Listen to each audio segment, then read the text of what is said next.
नमस्कार दोस्तों, मेरा नाम पुष्कर हुआ और हमारे पहले एपिसोड में आपका सबका स्वागत है। आज हमारा मुद्दा है किसान आंदोलन और हम इस पे चर्चा करेंगे। ज़्यादा मैं घुमा फिरा के बात नहीं करता हूँ, बात करता हूँ सीधा आता हूँ आज की। आखिर जो किसान चोट लगने पे खेतों में मिट्टी लगा लेते हैं और घर को नहीं जाते हैं, वो किसान आखिर आज दिल्ली क्यों आए हैं? आखिर क्या कारण है उनको दिल्ली आना पड़ा?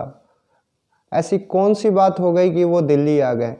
और क्यों 5-5 बार सरकार के से मीटिंग होने के बाद भी कोई नतीजा नहीं निकल रहा है और किसानों को इन सर्द भरी रातों में बिना किसी सहारे के ठंड में सोना पड़ रहा है?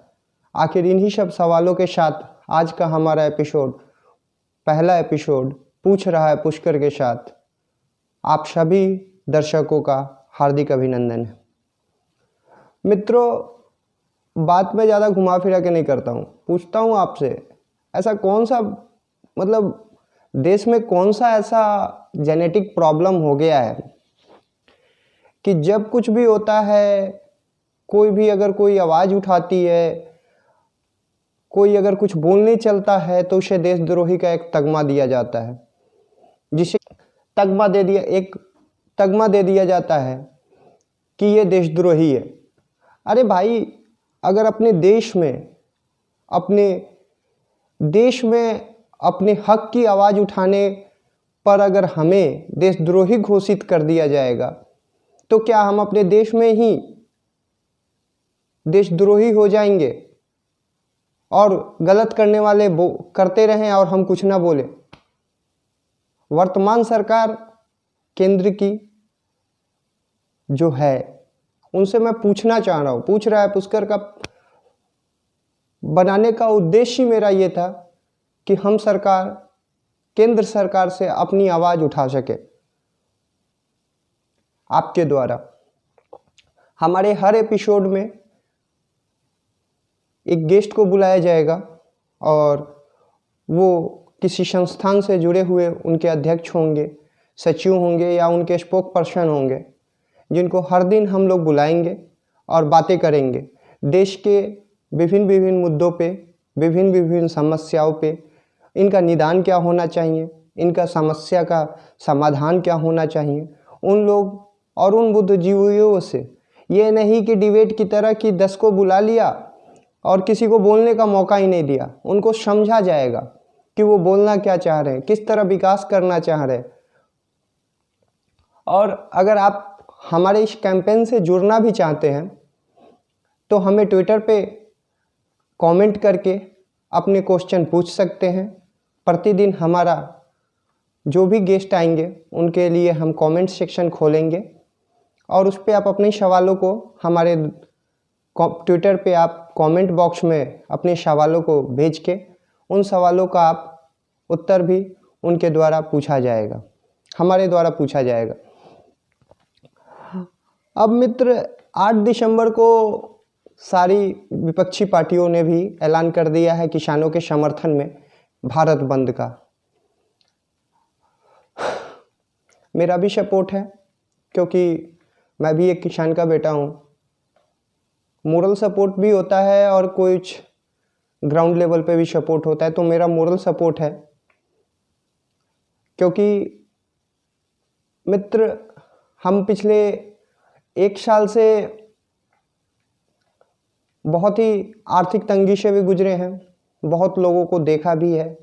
अपनी एनजीओ और फाउंडेशन के तहत, बहुत सारे फाउंडेशन के तहत हमने बहुत लोगों का मदद करने की भी कोशिश की, चाहे वो कोरोना काल हो या बिहार में बाढ़ समस्या हो या फिर किसी की आर्थिक तंगी के कारण किसी के परिवार को अगर भोजन पानी का व्यवस्था ना हो पा रहा हो तो उसमें हमने अपनी जितनी बन सकी है, मतलब ये नहीं कहूँगा कि मैंने बहुत ज़्यादा किया है, अपनी पॉकेट में तो खुद खाने के लिए नहीं है और दूसरों को क्या खिलाएं हम, वही वाली बात है। लेकिन देने वाला भगवान है और हम तो कोई है ही नहीं, तो उसको गिनवा नहीं रहा हूँ मैं यहाँ पे आप लोगों से कि मैं बहुत बड़ा दानी हूँ और बहुत बड़ा पुनी हूँ, मैं ये सब कुछ नहीं जानता हूँ। भगवान में मानता हूँ, ट्यूसडे को फास्ट रखता हूँ, आज विगत ये 15 सालों से करता हूँ। देश प्रेमी हूँ लेकिन भक्त नहीं।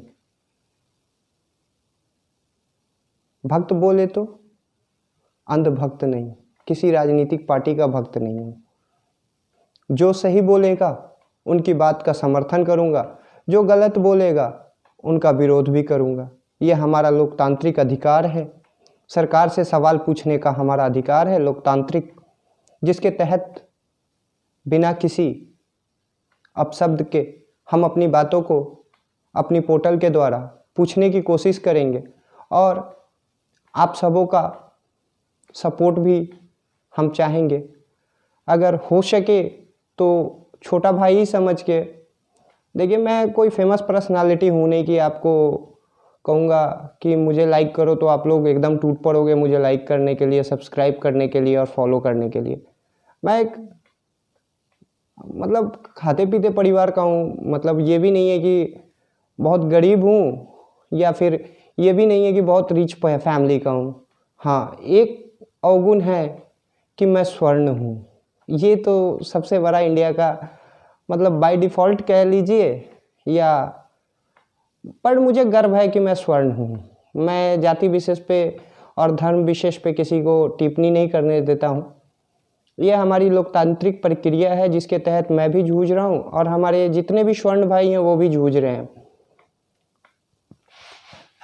मित्रों, जब किसान आंदोलन करता है, अभी आप जानते होंगे कि बिहार में 2006 के बाद हटा दिया गया था, यानी कि यहाँ जो मंडी सिस्टम था, यानी यहाँ पे जो बाज़ार समितियाँ थी बिहार की, वो हटा दी गई थी कानून पारित करके। आपको, मैं किसान का भी बेटा हूँ, ज़्यादा घुमा फिरा के नहीं बात करता हूँ। मैं पिछली साल मक्के की फसल को अपने 1800 रुपये बिक्री किए थे। इस बार मक्के का फसल मैंने 900 रुपये बिक्री किया है। मैंने धान पिछली बार 1400 रुपये बिक्री की थी, इस बार धान मैंने 1000 रुपये बिक्री किया है। मैंने आलू इस बार 800 रुपये बिक्री किया था और ख़रीद रहा हूँ आज के डेट में 50 रुपये केजी। तो ये मैं नहीं जानता कि मेरी आलू कहाँ गई, ज़्यादा हम सोचते भी नहीं है, क्योंकि एक गरीब और खाने पीने वाले परिवार के बच्चे इतना ही सोचते हैं कि खाएं कहाँ और कमाएं क्या, ज़्यादा गुना भाग करते नहीं हैं। मैंने आपको पहले ही बताया कि मैं गुना भाग ज़्यादा किया नहीं था, कि गरीब घर के बच्चे क्या करते हैं कि अरे कमाना है, सैलरी आएगी, गुजारा करना है, ज़्यादा सोचना है नहीं, ज़्यादा समझना है नहीं। अब ये तो अब निर्मला सीतारमण ही जी अच्छे से तरह से बता सकती हैं कि वो प्याज खाती नहीं है तो उनको कीमत कहाँ से पता होगी। ये तो आप भी जानते हैं कि वो उन्होंने खुद ही बोला था कि मैं प्याज खाती नहीं तो मुझे क्या पता कि कितनी हो गई प्याज की कीमत। हाँ, ये ज़रूर उन्हें पता होगा शायद, या उन्हें याद नहीं होगा कि 2014 से पहले उन्हीं के मंत्री और उन्हीं के सांसद महोदय जो आज वर्तमान में सांसद हैं और मंत्रीगण हैं, उन्होंने ही महंगाई को डायन का संज्ञा दिया था, डायन कहा था महंगाई को। लेकिन आज महंगाई हमारे वर्तमान सरकार की भौजाई बन चुकी है, भौजाई बन चुकी है। इस बात पे गौर कीजिएगा, भौजाई बन चुकी है। कोई महंगाई पे बात नहीं कर रहा है, कोई भी विपक्ष मजबूत नहीं है और सरकार इस मुद्दे पे बात नहीं करना चाहती है, क्योंकि महंगाई उनके ही शासनकाल में बढ़ रहा है, कोई इसका तोड़ नहीं निकाल पा रहा है।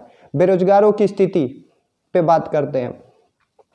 देखिए, बेरोजगारी तो बहुत है, मैं भी बेरोजगार हो गया हूँ, लॉकडाउन से पहले ही हो गया था और अब लॉकडाउन तो विगत 1 साल हो गए।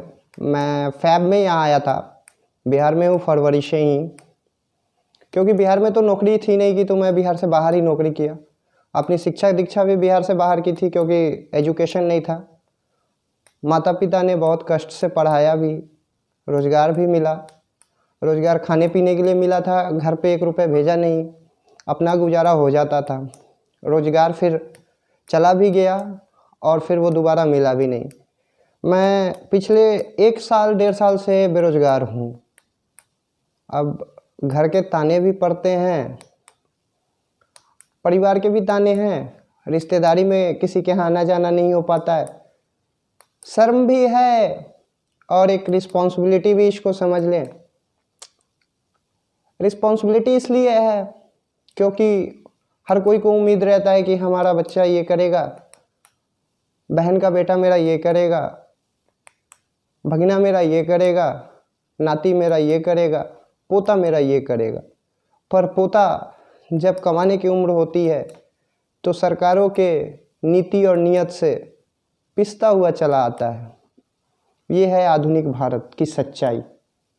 जो दिल में है वही मैं बोलूँगा, मैं ज़्यादा घुमा फिरा के बात नहीं करता हूँ। अब एक किसान का बेटा,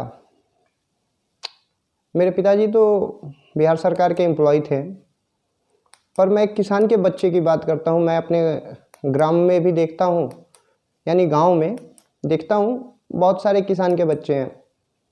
मिडिल स्कूल में जाते हैं पढ़ने, सरकारी स्कूलों में जाते हैं, शिक्षण संस्थानों में जाते हैं पढ़ने।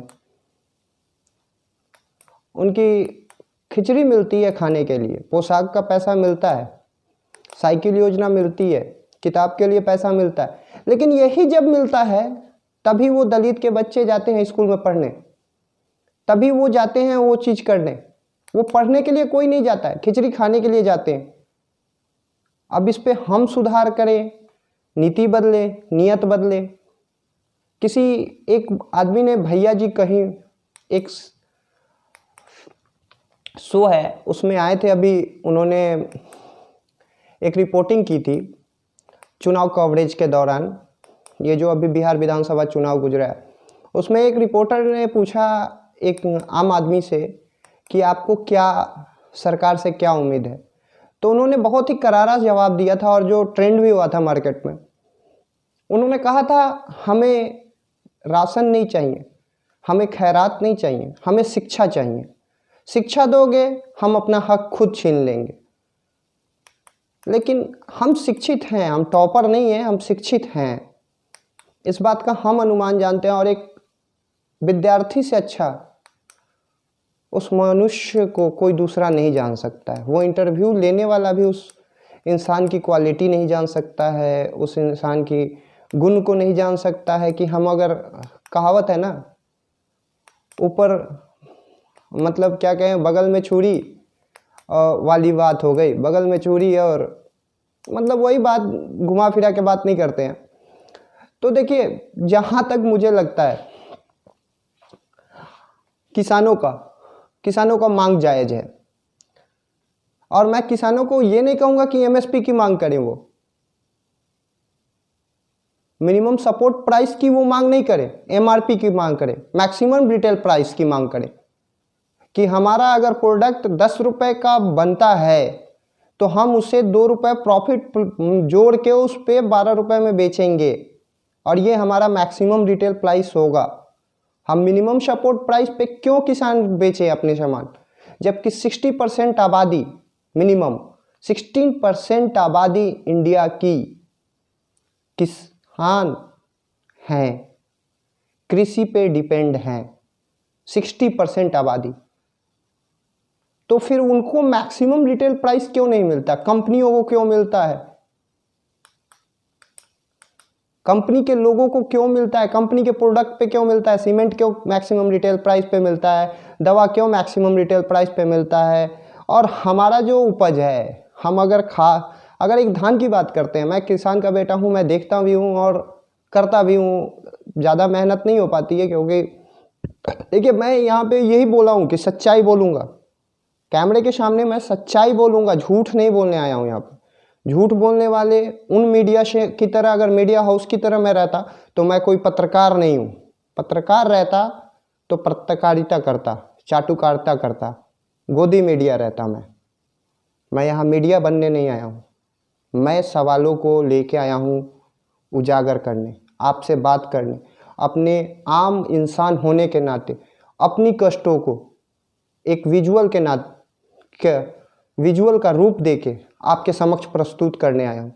मैं ये नहीं कहने आया हूँ कि मैं चाटुकारिता करने आया हूँ, किसी की भी मैं चाटुकारिता नहीं करने आया हूँ। मेरे गेस्ट कोई भी हों, अगर वो गलत बोलेंगे तो उनकी काट होगी, अगर वो सही बोलेंगे, अगर मैंने वो भुक्तभोगी नहीं होऊंगा तो मैं उस पर माफ़ी भी मांगूंगा और मैं डरूंगा नहीं। आज किसान से कोई माफ़ी नहीं मांग रहा है क्योंकि मैं माननीय हूँ, किसान के पास नहीं जा रहा है क्योंकि मैं माननीय हूँ, और वोट मांगने वक्त वही आम जनता के पास हर दरवाजे पे घूमते रहते हैं, हर दरवाजे के दस्तक देते हैं। क्यों? आज माननीय लोग, कोई कुछ है, कोई कुछ है, कोई ये मिनिस्टर है, कोई वो मिनिस्टर है, क्योंकि मैं यहाँ पे ये मिनिस्टर और वो मिनिस्टर इसलिए बोल रहा हूँ क्योंकि कोई मुझ पे मानहानि का केस ना कर दे और मैं थोड़ा सा लीगल नोटिस भी झेल ना पाऊँ, क्योंकि इसी तरह बेरोजगार हूँ और कहाँ से इतने खर्चे वहन कर पाऊँगा। तो इसी के लिए मैं उन लोगों का नाम नहीं ले पा रहा हूँ। ये है, वो हैं, वो ये अब वो जो बने हैं ना, ये वो हमारी भोटवा से बने हैं भैया। ये वो बनने वाले जो है ना, माननीय कहाने वाला, हमरे भोटवा से बनल है, तोरे भोटवा से बनल है। कोई कहत है कि पंजाबी हवन, तब बिहारी का चुप हवन, हमू तो बिहारिये हई, बोलत हई कि हमू किसान के समर्थन में बाड़ी, आ ताल ठोक के बाड़ी। पैसा रहित तो दिल्ली में प्रवास रहित, डेरा रहित, आ वहीं पे खैती, आ वहीं पे न कहल जाला छतिया पे दाल दरे वाला कहानी उहे करती। लेकिन मित्र, थोड़े अभाव है, थोड़ा सा समय परिस्थिति सब, मतलब आप समझिए कि हम बोलना क्या चाह रहे हैं, और बोलते बोलते मन भी मायूस हो रहा है। बट जो भी होगा भला होगा, और हम चाहते हैं हमारा देश ऐसा हो जो कोई नाम ले, कोई बाहरी आए तो प्रेम देखे, विकास देखे, उन्नति देखे, तरक्की देखे हमारी देश की, और हमसे सीखे नालंदा की तरह। कोई आए तो हमें बोले India is a great country. लेकिन मित्र, और ये भी बात मैं बोलूँगा, ये जितनी काल रचनाएं हो रही हैं 1950 के बाद, इस सब का एक ही जिम्मेवार मैं मानता हूँ। जितना मैं अध्ययन किया हूँ उसके हिसाब से मैं एक ही आदमी को मानता हूँ। हर चीज़ लोकतंत्र में कनेक्टेड है नेतागण से, और इसके सिर्फ और सिर्फ एक बंटाधार हैं नेतागण। ये मेरा सीधा आरोप है, सीधा आरोप। किसी ने पूछा था 70 साल आपने क्या किए, अब मैं पूछता हूँ 7 साल में आपने भी कुछ नहीं किया, सिर्फ बेचला हो भैया, बनैला कुछ ना। बहुत बड़ा सवाल है मित्र। 7 साल में, और यहाँ पे ये नहीं समझे कि मैं किसी भी पार्टी का विरोधी हूँ, मैं पार्टी का विरोधी नहीं हूँ भैया। तू करना सही, हम तोरे सपोर्ट में ही हो, तू कर बे तो हम सपोर्ट में ही हो कन्फर्म, ताल ठोक के, आ हनुमान जी के कसम, तू कर, हम तोरा साथ ही हो। और हमरा कोनो बिरादर, धर्म, मजहब से कोई बैर ना है, लिख ले। हमरा कोनो धर्म, कोनो बिरादर, कोनो मजहब से कोई बैर ना है। ई हम, और हम अपना पूरा होशो हवास में कहै छियो, आ लिख ले तू एगो डायरी में। यहाँ पे मैं मिक्स बातें कर रहा हूँ, भोजपुरी भी हो जा रही है कभी कभी, और कभी कभी इंग्लिश भी मिक्स कर दे रहा हूँ, और कभी कभी हिंदी में भी बातें करने लग रहा हूँ, क्योंकि ये मैं बनावटी बातें नहीं कर रहा हूँ, और मैं यहाँ पे बनावटी बातें करने नहीं आया हूँ। यहाँ पे जो दिल से निकलेगा वही बोलूँगा, और इसी के लिए मैंने इसका शो का नाम भी पूछ रहा है पुष्कर रखा था, और चैनल का नाम पुष्कर सिंह है। आप सबों का साथ चाहिए, और यही बोलूँगा कि मैं कमाने के लिए इस प्लेटफॉर्म पे नहीं आया हूँ। कमाना रहता ना तो कुछ भी कर लूँगा। कोई दाल रोटी के कुत्ते भी पेट पाल लेते हैं अपना, तो हम भी पाल ही लेंगे कहीं ना कहीं से जुगाड़ करके। लेकिन पेट पालने के लिए ये काम नहीं किया है, कुछ बदलाव लाने के लिए शुरुआत की है। और बदलाव के लिए आपका साथ बहुत ज़रूरी है। इसके लिए आप लोगों से अनुरोध करूँगा, दबाव नहीं। और ये बार बार मैं नहीं बोलूँगा कि हो सब्सक्राइब कर ली है, अब बेल आइकनवा दबा दी है। यानी कि आपको मैं बार बार नहीं बोलूँगा कि आप सब्सक्राइब करें और बेल आइकन दबाएं। आपको दिल से लगे तो सब्सक्राइब करें हमारे चैनल को और बेल आइकन दबाएं हमारे डेली अपडेट्स के लिए। और आप सबका धन्यवाद हमारे साथ जुड़े रहने के लिए। आपका पुष्कर धन्यवाद।